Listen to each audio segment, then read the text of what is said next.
हाँ जी, नमस्कार दोस्तों, कैसे हुए आप सभी? उम्मीद करता हूँ कि आप बहुत बढ़िया होंगे। आपने नोटिफिकेशन देख लिया है कि यूपी के अंदर LT grade, GIC and GDC की वैकेंसी आप लोगों की आ गई है, विज्ञापन आपका आ गया है। कितनी कितनी वैकेंसी है? टोटल वैकेंसी का लगभग मोटा मोटा आइडिया हो गया है कि भाई एलटी ग्रेड के अंदर लगभग 7400 के आसपास और जीआईसी के अंदर 1800 एंड असिस्टेंट प्रोफेसर के लिए आपका 1200 प्लस आपकी वैकेंसी यहाँ पे दी गई है। अब सब्जेक्ट वाइज इसका जानकारी कुछ ही समय में आपको मिल जाएगी, क्योंकि अभी फॉर्म फिल होने इसके स्टार्ट हो जाएंगे। एलटी के तो 28 से और इनके भी अगस्त के फर्स्ट वीक से। अब बात आती है कि जो जीआईसी है, मैं आज बात यहाँ पे जीआईसी की करूँगा डियर स्टूडेंट्स, जीआईसी पीजीटी की, कि इसके अंदर हमने तैयारी कैसे करनी है, कैसे चीज़ों को लेके चलना है। और इसमें अभी तक एक बार मेंस एग्जाम हुआ है। मैं एक एक क्वेश्चन मेंस का अभी आपको यहाँ पे दिखाऊंगा कि क्या क्वेश्चन थे हमारे मेंस के। एक एक क्वेश्चन के ऊपर मैं यहाँ पे आपसे चर्चा करूंगा भाई, ठीक है। तो पहले ध्यान से सभी बातों को यहाँ पे सुनना है। बिना मेंस के प्रीलिम्स का कोई काम नहीं है, और प्रीलिम्स में पास नहीं होंगे तो मेंस में बैठ के ही क्या करना है। दोनों सेम अपने आप में इंपॉर्टेंट है। यही चीजें हरियाणा के अंदर भी प्रीलिम्स और मेंस दोनों हुआ है, पीजीटी में भी और असिस्टेंट प्रोफेसर में भी। यही चीजें अब यूपी के अंदर भी हम देख रहे हैं। हालांकि जीआईसी में तो पहले ही था, जीडीसी में नहीं था, जीडीसी में इस बार ये ऐड हो गया है। एलटी ग्रेड में जो मेंस हमारा हुआ है वो मेंस ऑब्जेक्टिव ही होगा, लेकिन पीजीटी और प्रोफेसर में सब्जेक्टिव होगा आपका हिस्ट्री के अंदर। तो पहले एक बार थोड़ा सा आपको ये बता दूं कि जो प्रीलिम्स का जो पेपर होता है उसके अंदर कितने क्वेश्चन हमारे आते हैं उस पर चर्चा कर लेता हूं। तो लगभग 120 क्वेश्चन आपके आएंगे यहाँ पे। इन 120 क्वेश्चन में 40 क्वेश्चन जीएस के आते हैं।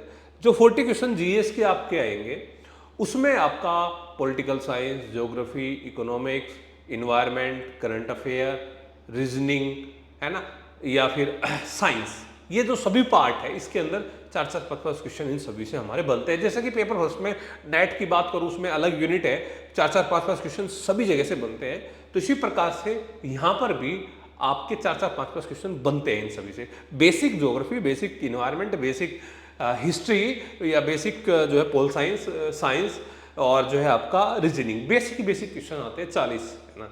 उसके बाद में आपके 80 क्वेश्चन हिस्ट्री के आते हैं। हिस्ट्री के अंदर जब हम बात करते हैं कि क्या हिस्ट्रियोग्राफी आएगी, जीआईसी के अंदर नहीं, हिस्ट्रियोग्राफी नहीं आएगी। क्या इसके अंदर वर्ल्ड हिस्ट्री आएगी?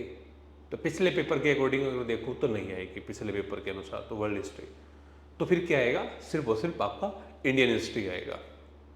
इंडियन हिस्ट्री में तीनों पार्ट आएंगे, एंशिएंट, मिडिवल, मॉडर्न। हाँ, क्वेश्चन का लेवल ठीक रहता है, ठीक से ढंग से आपको तैयारी करनी पड़ेगी प्रीलिम्स की। तो यानी कि 80 क्वेश्चन आपके सब्जेक्ट के और 40 क्वेश्चन आपके जनरल के। जनरल में आपको सभी बेसिक जो है आपको करना पड़ेगा सभी सब्जेक्ट्स का। ये 120 की बात है। अब जब बात करते हैं हम मेंस की, जो बच्चा प्रीलिम्स में क्वालिफाई करेगा वो मेंस में बैठेगा। और मेंस के लिए हम जब देखते हैं कि भाई हमारा ये 2020 का पेपर है, 2022 का पेपर है। प्रीलिम्स हमारा 2021 सितंबर में हुआ था और ये फिर 2022 के अंदर हुआ था। अब ये क्वेश्चन हरियाणा वाले, परसों पेपर है हरियाणा वाले स्टूडेंट का, असिस्टेंट प्रोफेसर का, वो भी देख लेना भाई थोड़ा मोटा मोटा। तो इसमें कितने क्वेश्चन आते हैं मेंस के अंदर? तो 20 क्वेश्चन आते हैं। 20 क्वेश्चन के अंदर शुरुआती 5 क्वेश्चन 20-25 के आते हैं, 25-25 नंबर के 5 क्वेश्चन आते हैं, यानी कि 125 के। अगले 5 क्वेश्चन 15 नंबर के आते हैं, 15-15 75, यानी कि 125 और 75 आपके कितने होंगे? 200 होंगे। तो 200 नंबर के 10 क्वेश्चन। अगले 10 क्वेश्चन जो है आपके 10-10 नंबर के आते हैं, तो यानी कि तो 200 और 100 300 नंबर के, तो यानी कि 20 क्वेश्चन आते हैं, घंटे 3 ही मिलते हैं। हम किस आधार पर यह कह सकते हैं कि हड़प्पा कालीन सभ्यता की प्रकृति नगरीय थी? आप उदाहरण के साथ हमें बताइए। इंग्लिश में भी है। On what grounds we can say that Harappan civilisation was urban in nature, elaborate with examples. 25 number का क्वेश्चन है हड़प्पा सभ्यता से। दूसरा क्वेश्चन था कि अशोक का धम्म न केवल एक धार्मिक और नैतिक आचार संहिता थी, अपितु उसके राजनीतिक निहितार्थ भी थे। इसको लेकर विवेचना आपने करनी है। तो ये यानी कि हड़प्पा के बाद में मौर्य पे आ गया।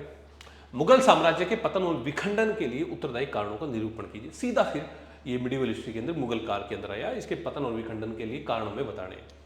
क्या अलीगढ़ आंदोलन किसी भी तरह से भारत के विभाजन के लिए उत्तरदायी था? इसके बारे में हमने स्पष्ट रूप से 25 नंबर में लिखना है।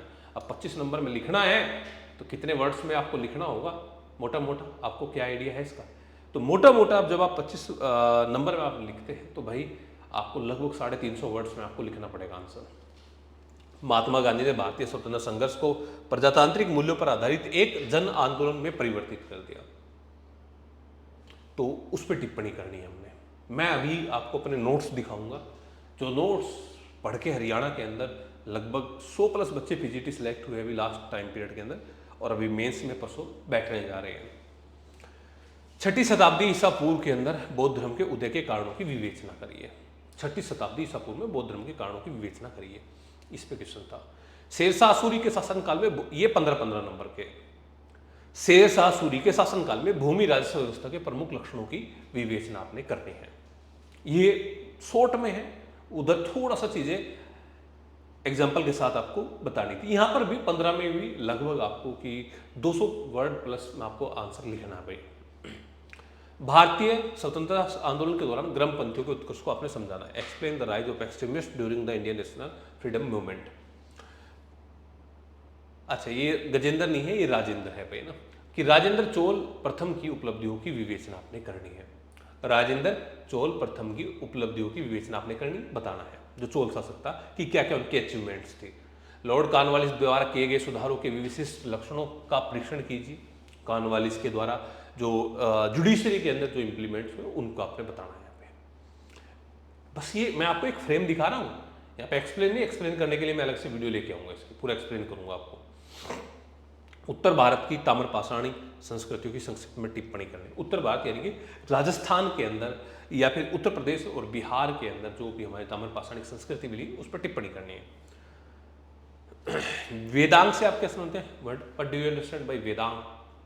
क्वेश्चन था जो है आपने 10 नंबर में लिखना है, यानी कि अब यहाँ से आपके ताम्रपाषाण वाली से लेके आगे के 10-10 नंबर के क्वेश्चन है, यानी कि 150 वर्ड के है। वेदांग से संक्षेप में गांधार कला की प्रमुख विशेषताओं का वर्णन कीजिए। गांधार मतलब कर रहा है तो गांधार कला पे आपने यहाँ पे आंसर लिखना था। मालविका का अग्निमित्रम नाटक पर प्रकाश डाली, ये सीधे क्वेश्चन है। ये मालविका का अग्निमित्रम है ना, कालिदास का नाटक है जिसमें अग्निमित्र इसमें नायक है, तो आपने इस पर प्रकाश डालना है। मनसबदारी व्यवस्था को परिभाषित कीजिए। अकबर के काल में, मुगल काल में मनसबदारी व्यवस्था की शुरुआत हुई, इसको परिभाषित करना है पूरी तरीके से, कैसे इसका विकास हुआ है आगे चलकर जहांगीर, शाहजहां और औरंगजेब के टाइम पीरियड में। मोहम्मद बिन तुगलक के द्वारा उठाए गए किन्हीं 2 विवादित कदमों को निरूपित कीजिए। वैसे तो मोहम्मद बिन तुगलक ने कई सारे ऐसे कदम उठाए, लेकिन आपने किसी 2 पे, सांकेतिक मुद्रा, दोआब मित्र वृद्धि, राजधानी परिवर्तन, किसी भी 2 पे आपने करना है। मराठा सैन्य व्यवस्था के बारे में आप क्या जानते हैं? बताइए क्या जानते हैं मराठा सैन्य व्यवस्था के बारे में? और ये 1909 का अधिनियम के द्वारा लाई गई पृथक निर्वाचन प्रणाली की व्याख्या करिए। क्या थी सेपरेट इलेक्टोरेट पावर? रास बिहारी बोस के बारे में संक्षिप्त लेख लिखिए, रास बिहारी बोस के बारे में, और प्रथम पंचवर्षीय योजना के विशिष्ट लक्षणों पर प्रकाश डालना है। तो यानी कि इसका मतलब है कि आपको आफ्टर इंडिपेंडेंट भी क्वेश्चन यहाँ पे पूछा जाता है इंडियन हिस्ट्री के अंदर, मेंस के अंदर। देखिए दोस्तों, ये मेंस का पेपर है और आपको फाइनल सिलेक्शन लेना है। आपका टारगेट सिर्फ और सिर्फ प्रीलिम्स पास करना नहीं है, और प्रीलिम्स पास करना नहीं है तो सिलेक्शन लेने के लिए तो फिर आपको मेरे हिसाब से वहीं जुड़ना चाहिए जहां आपको प्रीलिम्स और मेंस दोनों की तैयारी आपकी हो सके, और हम आपकी दोनों की तैयारी कराते हैं, प्रीलिम्स की भी कराते हैं और मेंस की भी कराते हैं।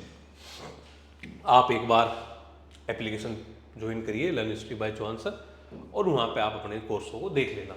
अभी हम इसको बहुत जल्द इसको यहाँ पे स्टार्ट कर देंगे। जैसे कि मैं आपको यहाँ पे अभी एक चीज़ दिखाता हूँ आपको।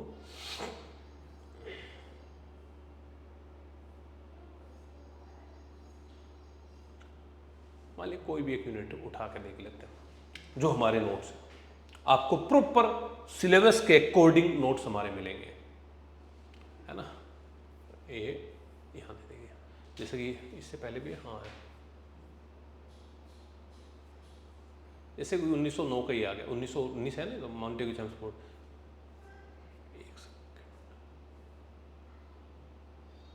हाँ, इसमें ये पूरे क्वेश्चन है, मान लिया इस टाइप में। आपको ये इस हैंडराइटिंग के अंदर आपको आपके प्रॉपर नोट्स के साथ आपको नोट्स भी दिए जाएंगे, क्लासेज भी आपको एक्सप्लेन की जाएगी, मेंस के अंदर कैसे आंसर राइटिंग करनी है ये भी आपको बताई जाएगी दोस्तों। तो आप इसके लिए जुड़िए स्टार्ट करिए अपनी तैयारी को आज से ही। पूरा जो है आपको हैंड रिटन नोट्स के साथ में और प्रॉपर क्लासेज आपको यहाँ पे कराई जाएगी दोस्तों जीआईसी के अंदर। तो टोटल आपको पैटर्न पता चल गया कि मेंस के अंदर 20 क्वेश्चन आते हैं, 10 क्वेश्चन 10-10 नंबर के, 5 क्वेश्चन 15 नंबर के और 5 क्वेश्चन 25 नंबर के। असिस्ट और प्रीलिम्स में आपके 120 क्वेश्चन आते हैं, 80 क्वेश्चन हिस्ट्री के, 40 क्वेश्चन जनरल पेपर के। जनरल पेपर में आपकी सारी चीज़ें आपसे यहाँ पे पूछी जाती है। अभी हिस्ट्री के लिए हम आपके लिए स्टार्ट कर रहे हैं, जनरल पेपर जब होगा तो हम आपको बता देंगे दोस्तों। तो बिना किसी देरी के, क्योंकि पेपर बहुत ही टाइमली आपका यहाँ पे होगा इस बार, क्योंकि इलेक्शन है 27 में, 26 के लास्ट 27 में, तो चीज़ें अब ये फास्ट होगी। जीआईसी जीडीसी पैरेलल चलेंगे एलटी ग्रेड। धन्यवाद आपका। कोई भी क्वेरी आपकी अगर रहती है तो आप कांटेक्ट भी कर सकते हैं, जो हमारा नंबर दिया है यहाँ पे।